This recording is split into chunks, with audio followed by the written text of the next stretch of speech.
Hello viewers, this is Just Fact Network TV, a place where you can get the latest information about Nigeria news. For those who subscribe, I want to say a very big thank you to you for subscribing. I want to say God bless you. If you're yet to do so, please kindly press the subscription button below. And now the news in details. Plateau bride collapse as groom walks out during wedding. Family members, friends, and well-wishers who gathered at a church in Jos to witness the wedding between Mr. Raffles Aplang and his bride, Judith, were on Saturday thrown into confusion as the groom walked out on his spouse and never returned. Eyewitnesses told our correspondent in Jos on Sunday that the incident happened at the God's Glory Ministry. According to them, Hapland stormed out of the church when it was time to take the marital vows. One of the guests, Mrs. Charity Bulos, told our correspondent that trouble started when the groom was asked by the officiating pastor if he would take Judith as his lawfully wedded wife, a question which he answered in the negative.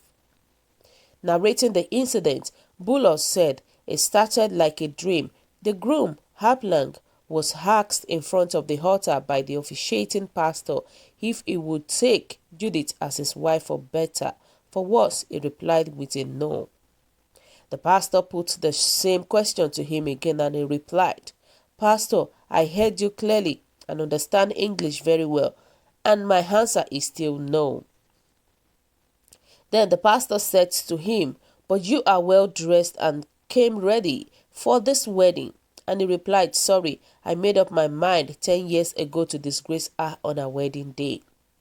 As soon as he said that, he walked out of the church and was followed by his best man and his friends, who drove out of the church premises and never returned. The bride, who was shocked by the action of the group, collapsed inside the church and was taken to a hospital around the Plateau State Polytechnic in Jos. The groom's best man, who identified himself as Peter Sani, described the incident as unbelievable. He said, "Hapland is my childhood friend. Judith has been a friend and sister too, and he dated her for over 12 good years. I was in the church to serve as the best man and also to witness their wedding, but I was shocked and highly disappointed with what happened in the church on Saturday." Sanu said, who attributed his friend's behavior to some sort of diabolism, added that Aplang's action was not ordinary. He added, "This is not ordinary. Aplang will always confide in me on my issue, on any issue.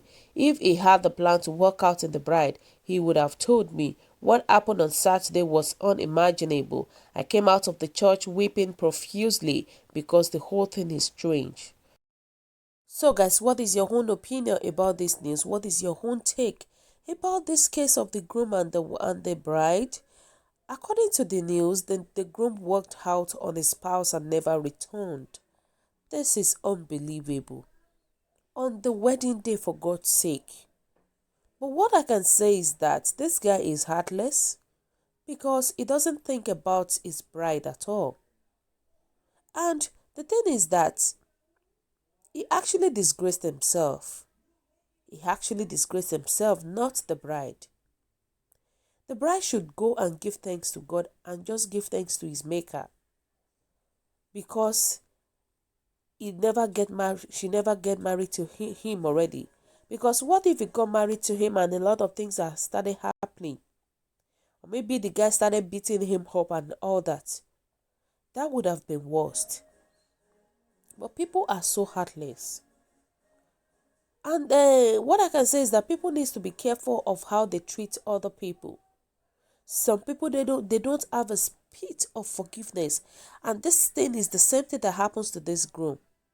He doesn't have a spirit of forgiveness. After 10 good years, keeping it in mind that he is going to disgrace his bride. They have been dating for 12 good years. That's a sign of wickedness. They wait for the last seconds to take revenge. Wow, this is not good. This is not good. And somebody said that we are in the world where so many surprising things happen. And if you are the type who is addicted to the word of God, these things will amount to nothing to you as much as you are still alive on earth here. Whatever God said will be for you must be for you. All you have to do is to thank God for your life.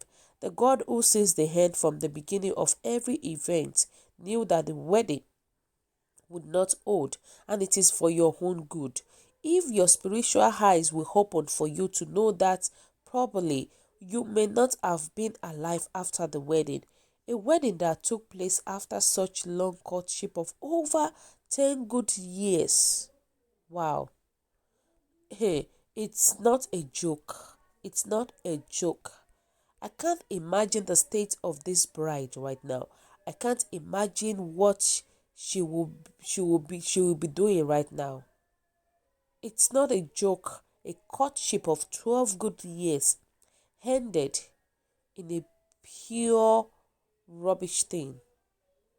It's a very painful thing, and it is so disgraceful. The man courted this girl for 12 good years. He nursed a grudge. He put a lot of things in his mind against her for 10 years. That's a spirit of unforgiveness. It's just so unfortunate. And the man wanted to disgrace the girl. But the thing is that he ended up disgracing himself. That's the thing. But my own advice to the girl is that she needs to be courageous. She needs to be strong at this present time. We all know that it is not easy for somebody to say no on the wedding day. It is not easy. And what I can say is that a family member needs to be there for her at all time, you know, because it is not even a good thing for us to be keeping grudges. A Christian is not supposed to bear a grudge against another person till the following morning. For this man to have a grudges over his spouse, that shows that he's not going to be a good husband to the lady. The lady has to thank his maker, at least for cutting it short now before it is too late. I think that God is helping her out by ensuring that the knot is not tied. Her own husband will come. I'm telling you, her own husband will come. Should wait. She needs to wait to God to give her a direction. We all know that it is not easy. It is not easy. If we said it is easy, it's a big lie. It's just a sad moment on this girl's side right now. And it's a disgrace on the man's side too. I'm telling you, it is not a good thing. But what really bothers me is that the groom's friend actually said that this is unbelievable, that they have been a friend since childhood. That assuming he has a plan of leaving the girl, he would have known about it. And the groom's friend was saying that it is diabolic. We don't know if it is diabolic or not. We don't know. We don't know what is definitely going on. It is only God that knows that. And they said that maybe she has done something wrong that could hurt him. Definitely it's perpetual, like bragging, insult, and a lot more demanding attitude. Even if this girl did something wrong, it shouldn't have gone to the level of saying no on the wedding day. That is still not good. Because somebody was even saying that the girl did something wrong. Maybe that is the reason why the groom actually said no on the wedding day. He left and never returned. I feel that that is not still good. That is not good enough. And they were saying that knew a family that got separated pretentiously but still living together, while the woman is perpetually paying for things by suffering alone, paying the bill, feeding the family, including him, before the final separation came. When the man relocated to village, now is it a relegation, a derogation, or a punishment? Afterwards, the woman didn't have any choice than to join him in the village. Now, those who have those who have discernment should discern. Another question is that if two elements fault, who will suffer? The answer is the grass. The children will forever bear the grunt. So that is what we are saying. Thank God that this thing happened earlier. Because what if they got married? It would have been the worst part of it right now. So, guys, what do you think? What is your own take about this news? Your comment is highly appreciated. Kindly drop your comment at the comment section below. For those who subscribe, want to say a very big thank you to you for subscribing. Want to say God bless you once again. If you're yet to do so, please kindly press the subscription button below and also press the notification button for more upload on our latest news. God bless you. Bye.